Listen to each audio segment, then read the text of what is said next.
ウイスキーを飲み始めて、他のウイスキーも試したい。そして調べると、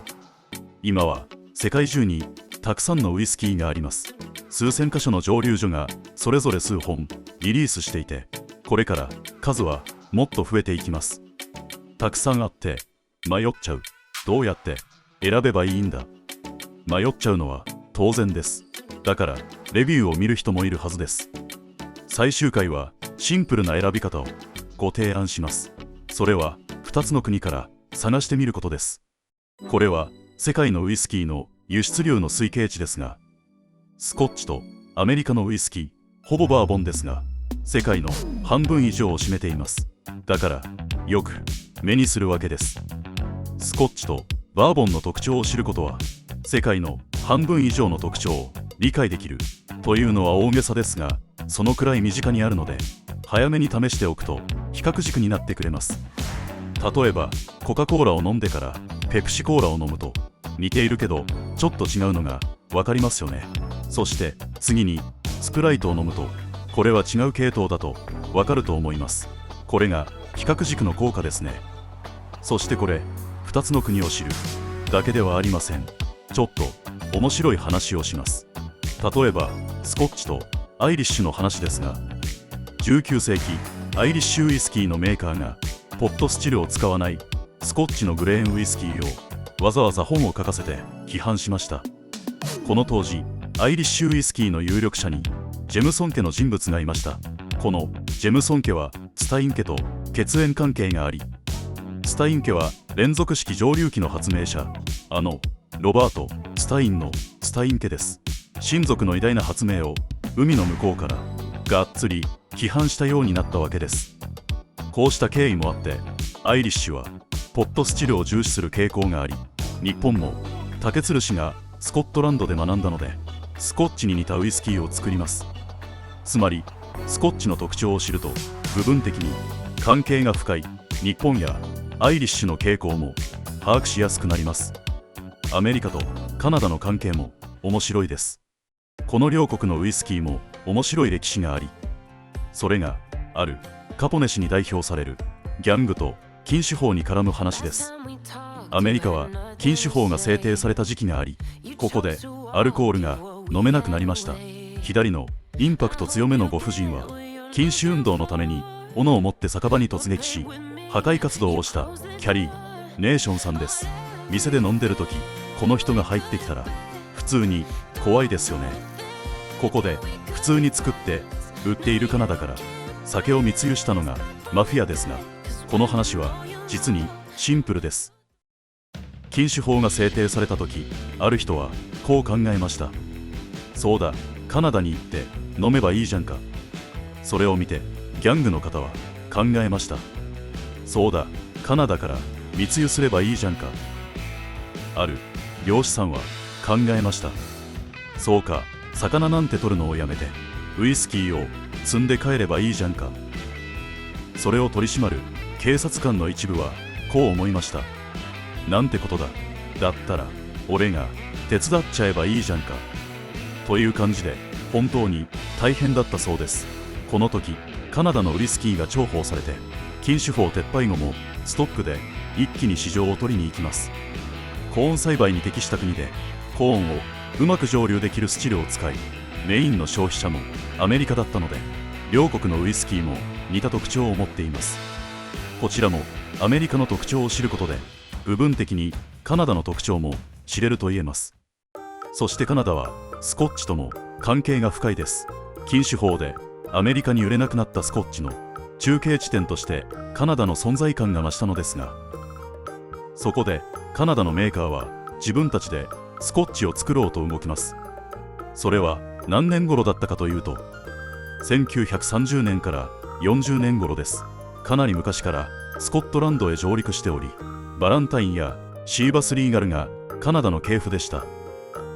つまりカナダからカナディアンウイスキーを、スコットランドからカナダ系スコッチをアメリカへ輸入し、市場を取ろうとしたわけです。この戦略は戦後から70年代にかけて実を結んでいきます。こういう歴史を追う時も2つの国からたどれるわけです。話を戻すと、たくさんの国でウイスキーが作られていて、国で見ると全て違うように見えるのですが、実際は影響を与え合い、それが製法やスタイルを作っているとも言えます。斧で酒場を破壊したらカナダのウイスキーが飛躍したと言われても普通は理解できませんよね。それでは2カ国の風味の特徴を解説します。まず典型的なスコッチらしさがあるジョニー・ウォーカーのブラックです。香りの強弱をグラフにするとわかるのですが、まずスモーキーさ、ピートがあって、全体の傾向もバランスがいいです。強烈な個性はありませんが、嫌味もなくてスコッチのブレンドらしいバランスがあります。近年というか30年以上昔からピートをあえて使わない蒸留所も多く、さらにピートを強めに出す蒸留所も増えており、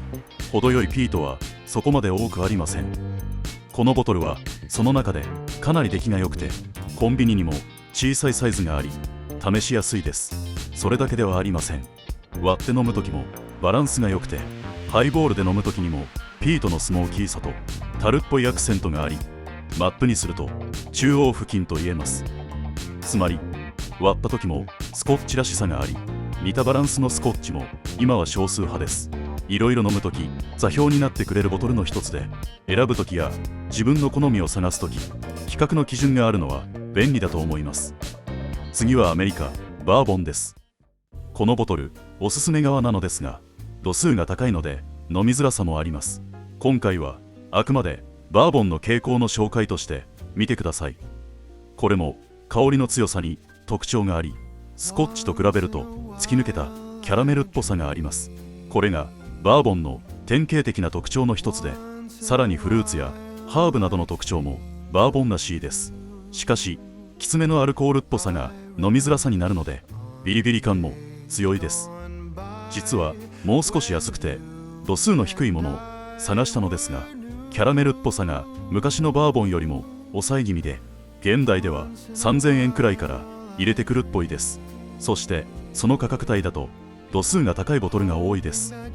意地悪で度数が高いものを勧めているのではなく、適当なことを言って皆さんに紹介したくないだけです。アメリカ系は結構特徴が違うという部分だけ見ていただき、気になったら探して試してください。ここから世界のウイスキー蒸留所はさらに増えて、フレーバーも多様化すると思います。そこで座標になる味を決めておくと、ある程度地図を見ながら比べたり味わったりできると思います。美味しいだけを探すとメーカーさんの宣伝に載せられちゃうかもしれません。乗って美味しければいいですが、好みもありますからね。最後に簡単に試せる話をいくつかご紹介します。一つ目は加水をせずに加水する方法です。これは経験則でみんなやっていますが、とても簡単で、まずは注いで時間を置く。似た方法として手でグラスを温める。これの意味は揮発を促し、嫌な香りを変化させることで水を足して飲みやすくすることと似ています。効果はほぼ同じなので好きな方を試してください。足つきグラスは足を持つなという人もいますが、家でやる場合、待つ時間が短いか長いかの話です。グラスを選ぶ場合いろいろありますが、私は小さめのグラスもおすすめです。詳細は別の動画でやったのですが、かなり感じ方が変わるので注意してください。大きいほど空気と混合され印象がドライになります。飲み語り系の動画ではでかいのを使う人が多いですが、よく見ると小さいグラスを使う人もいますよね。